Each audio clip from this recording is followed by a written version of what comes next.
Okay, so here we are. This is round 3. What I've done is I've lowered the quality, still keeping it at 1080, and but lowering the quality from best or whatever it is to good to better, and I'm seeing somewhat better response. Because after looking at number 2, it was pretty lame. I mean, I could see a little bit in the live gameplay. There was a little bit of a delay in the video, but not as much as after I played back the MP4, and it was really jerky. This looks a little bit better. So, keys, for those of you who are not familiar, keys are the ever-present, very annoying one-eyed bats. And apparently their body parts are actually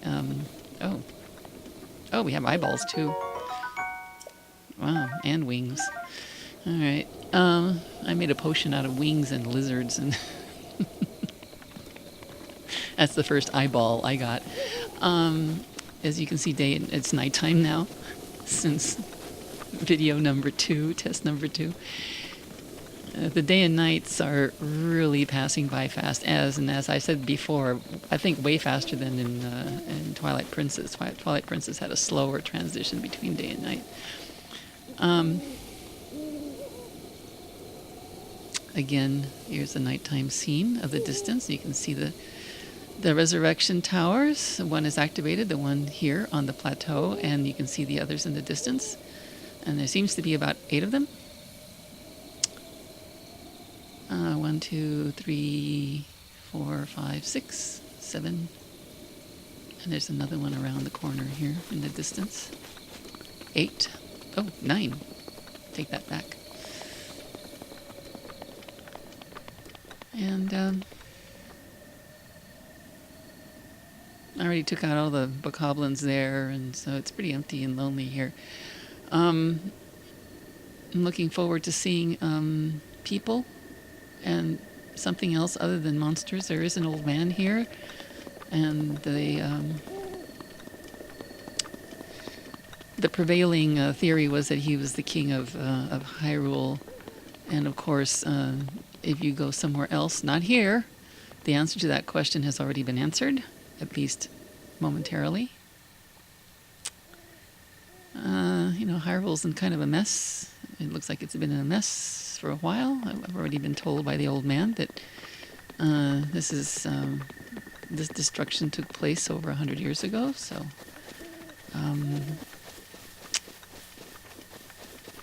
it's been like this for a while, though. Nature has pretty much taken over and made it look so much better. I'm not seeing any delays here. I'm thinking that lowering the, not taking the 1080 out of this equation, but lowering to a lower quality in the 1080 seems to be okay. Again, I can't tell until I, whoa, more keys, until I render these into MP4 to see if there's a delay.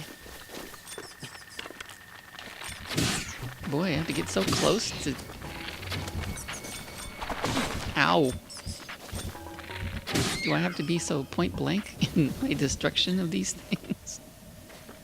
Okay, give me a wing. Oh, there we go. And over here. What's nice about this game is you can change perspective. You can't see something, you can do an overhead shot, so you can look from top down, and the game gives you little hints of what's going on by giving you a nice... Oh, there's my arrow. You can recover some of your arrows. Little sparkly things in the grass to sort of let you know that there's something that you can pick up, you can gather. And the music you hear in the background is the, very slow and impressionistic rendition of the Temple of Time theme, the Song of Time, that we were first introduced in Ocarina of Time and was rendered again in Twilight Princess as you enter the Temple of Time, which is here in ruins. If anybody cares to note when they see my introduction, my logo introduction for the Gaming Godmother, I took the final phrases of the main melody and rendered it in piano. And yes, the melody, the theme to the Godmothers, the Gaming Godmother, is something I created in GarageBand.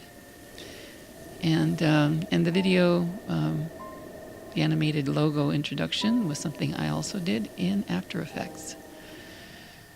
So to answer that question,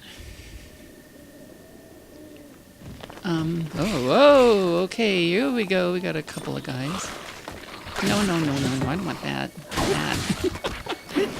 Trouble with these guys is that you gotta destroy their skulls in order for them, because otherwise they just run around and... It's no good unless you get rid of the skulls, because they go after their bodies like that and reassemble themselves. This guy is just a headless body. And oh, please. Now this other guy's gonna come after me because he's got his head. I'm not too worried about the... Yeah. Alright, where are you? Did you just disappear? Alright, where are you, sucker? I gotta get a hold of you. Oh, pots. Now in most... Oh, arrows, yay. I could use those. Pots in Zelda are almost iconic. In this game, they don't contain a whole lot too often. In that case, they did. I got some arrows out of them. More keys. There we go. Oh, and a third one. Here comes another one. No, we've got things to gather. More eyeballs and wings. Which means more elixirs. So the keys come out at night. That's a tradition in Zelda. Hey, what happened to that book? Oh, there he is. He's looking for me. Alright, come here, you sucker. Okay, now let me get your head. Because otherwise you'll be bugging me. Where's your skull? And he's gonna look for his head. Where did your head go? Oh.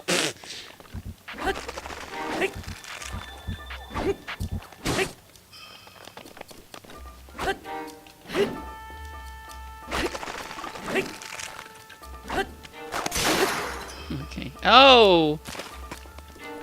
My weapon broke. This is no good. Okay, take all your goodies. But there's another guy down here. Come on, Link. Up you go.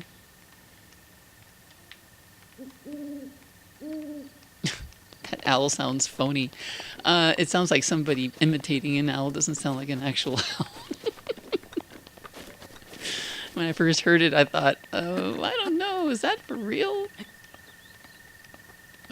What's nice about this game is you can just climb anything. Sometimes, though, you wind up, as you're controlling Link, he tends to just...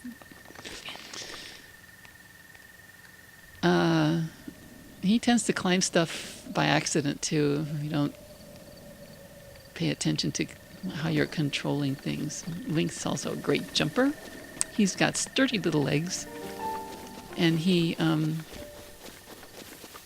surprisingly, in most games, he can fall from quite a height before he takes any hits.